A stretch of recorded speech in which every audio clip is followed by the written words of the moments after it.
On November 17, 1992, Joseph Bonno was shot and killed in this parking lot.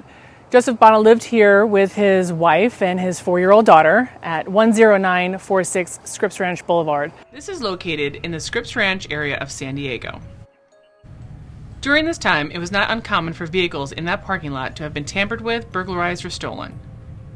Joseph left his apartment at approximately 10:30 p.m. to take out the trash. As he was walking, something captured his attention, diverting him towards his parked vehicle. Witnesses described seeing a dark-colored, lowered vehicle backed into the aisle very close to where Joseph's vehicle was parked. Witnesses say he approached a young male, possibly a teenager, who appeared to be tampering with his vehicle. It appears the two men exchanged words regarding the vehicle. Suddenly, a gunshot rang out. Joseph Bonno was shot one time in the chest.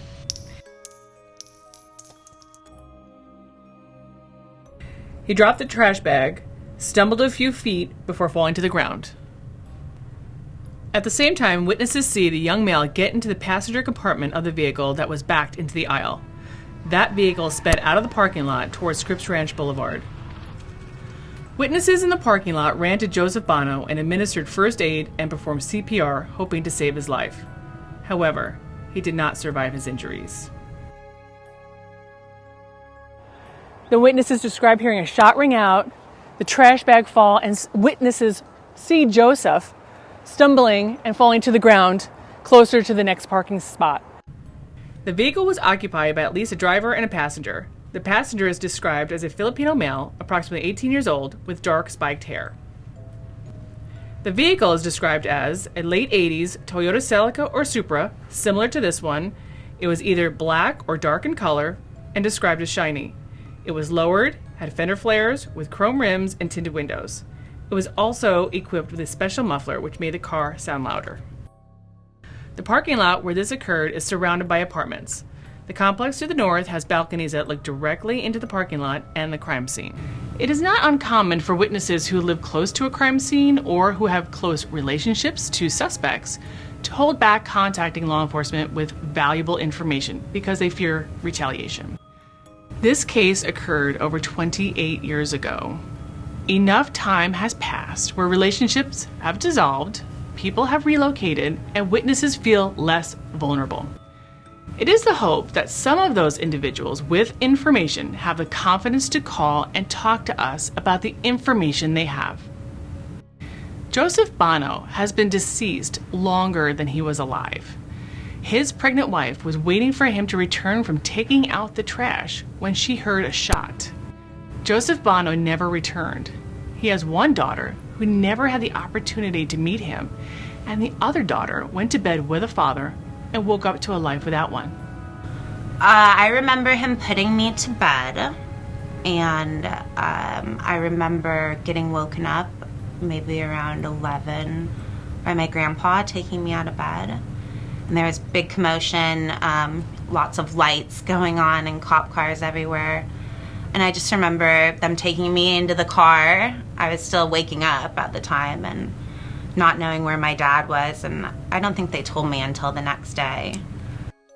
I do know that my stepmom thought a car had backfired outside, and she went outside and saw my neighbor with my dad draped in his arms, having just been shot, and that has always affected her significantly, because she just went outside expecting a car to be broken down, but she found her husband dead. And she was pregnant too, so I can only imagine. It's really surreal to lose someone in such a way, because you mostly hear about it in news stories.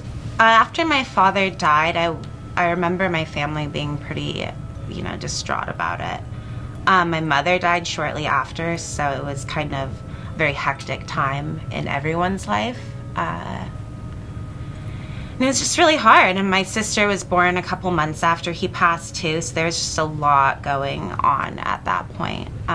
So losing my parents at 4 and having my father taken from me in such a extreme way was obviously really hard, but it was, I guess, the growing up without a dad that really was what was hurtful to me. doing school, graduating from high school, going from being a child into maturity was all something that you want the support of your parents around you. But I couldn't because somebody took them from me.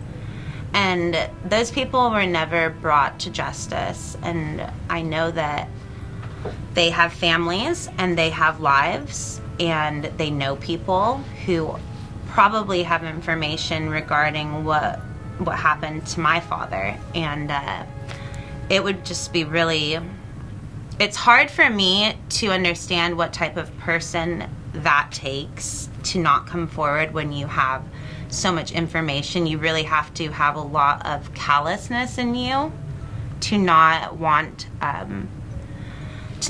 somebody to have closure when you've lived the last 25 years scot-free.